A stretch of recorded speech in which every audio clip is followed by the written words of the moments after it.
itu pesawat sederhana? Mari kita simak penjelasan berikut.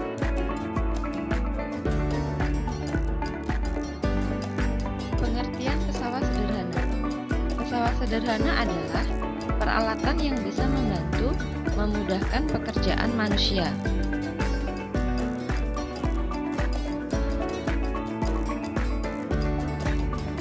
Macam-macam pesawat sederhana. Pesawat sederhana yang pertama ada tuas atau pengungkit. Tuas adalah pesawat sederhana berupa batang keras yang dapat berotasi pada suatu titik tumpu. Pada pengungkit atau tuas terdapat 3 titik. 1. Titik tumpu, yaitu titik yang menjadi tumpuan beban dan bersifat tetap. 2. Titik beban, yaitu titik tempat di mana beban berada. Dan yang ketiga, titik kuasa, yaitu titik tempat diberikannya gaya kuasa. Bagian-bagian pengungkit. Ada titik kuasa, kemudian ada titik tumpu dan ada titik beban. Titik kuasa itu F atau gaya kuasa, kemudian W sama dengan berat, itu hasil perkalian antara massa dengan gravitasi. Kemudian antara titik kuasa dan titik tumpu itu adalah lengan kuasa, disingkat dengan LK, dan antara titik tumpu dan titik beban itu ada lengan beban, disingkat dengan LB. Rumus keseimbangan pada pengungkit.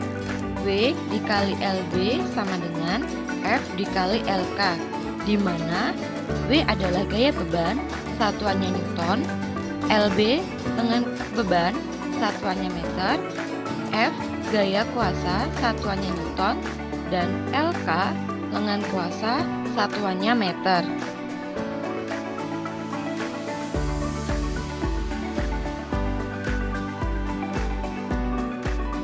Keuntungan mekanik pada pengungkit.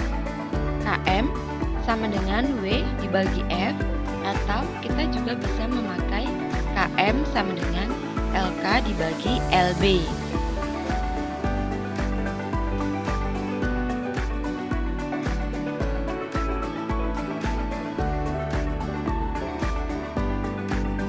Macam-macam pengungkit atau tuas itu ada 3. Yang pertama, titik tumpu terletak di antara titik kuasa dan titik beban. Kemudian, yang kedua, titik beban berada di antara titik tumpu dan titik kuasa. Dan jenis tuas yang ketiga yaitu titik kuasa berada di antara titik tumpu dan titik beban.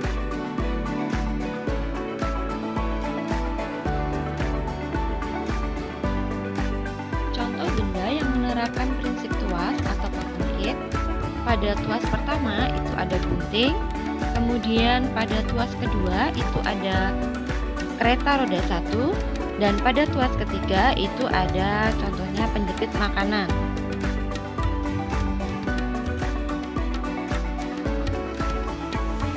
Pesawat sederhana jenis yang kedua yaitu bidang miring. Bidang miring merupakan pesawat sederhana yang memanfaatkan sudut kemiringan dalam melakukan usaha.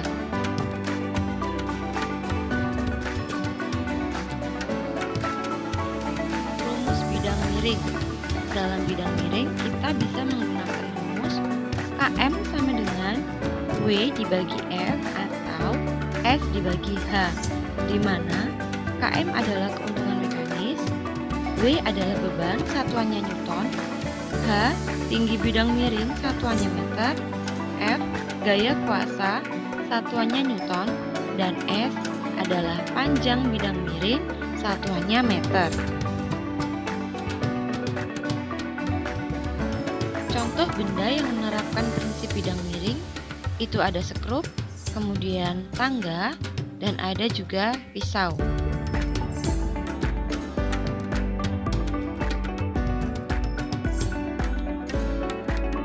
Pesawat sederhana yang ketiga adalah katrol. Katrol merupakan suatu benda yang berputar pada porosnya.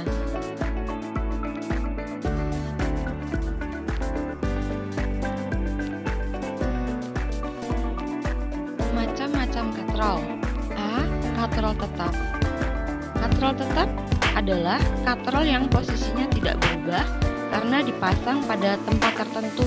Seperti yang kalian lihat, katrol bergantung pada suatu titik. Nah, pada katrol tetap ini, gaya yang kita berikan itu sama dengan beban yang kita tarik atau F sama dengan W, sehingga keuntungan mekaniknya itu 1. Contoh penggunaan katrol tetap itu bisa kalian lihat pada saat orang menimba di sumur tradisional. B. Katrol bergerak. Katrol bergerak adalah katrol yang posisinya selalu berubah karena tidak ditempatkan pada tempat tertentu. Pada katrol bergerak ini, katrol akan ikut bergerak sesuai dengan beban. Nah, karena gaya yang kita berikan pada katrol bergerak itu sama dengan setengah dari beban yang kita angkat, maka keuntungan mekanik pada katrol bergerak itu sama dengan 2. Contoh dari penggunaan katrol bergerak itu bisa kalian lihat, yaitu pada flying fox.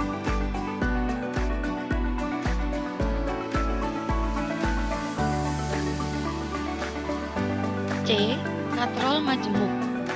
Katrol majemuk merupakan gabungan dari katrol tetap dan katrol bergerak. Nah, dalam katrol majemuk itu, keuntungan mekaniknya adalah sama dengan jumlah tali yang kita gunakan. Contoh penggunaan dari katrol majemuk itu biasanya kita jumpai pada proyek-proyek bangunan besar yang menggunakan alat berat seperti yang tampak pada gambar.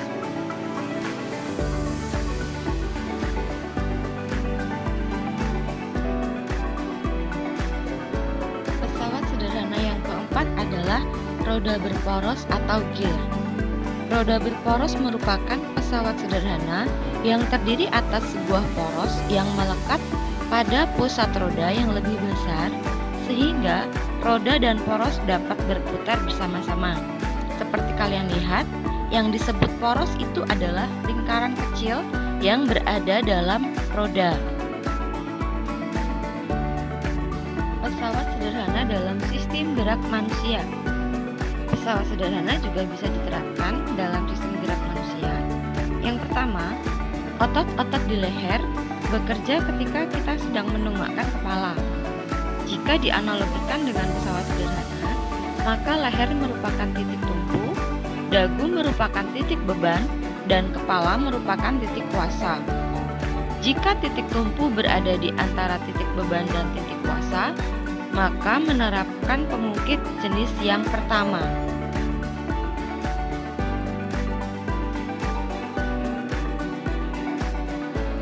Dua, lengan termasuk dalam jenis tuas yang ketiga, yaitu titik kuasa terletak di antara titik beban dan titik tumpu. Perhatikan gambar tangan manusia berikut. Titik beban itu terletak di telapak tangan. Jika kita membawa beban di telapak tangan, maka itu sebagai titik beban. Kemudian, titik kuasa itu berada di lengan dan titik tumpu itu berada di siku kita. Sekian penjelasan Ibu tentang pesawat sederhana. Semoga dapat membantu kalian belajar di rumah. Tetap semangat dan tetap jaga kesehatan.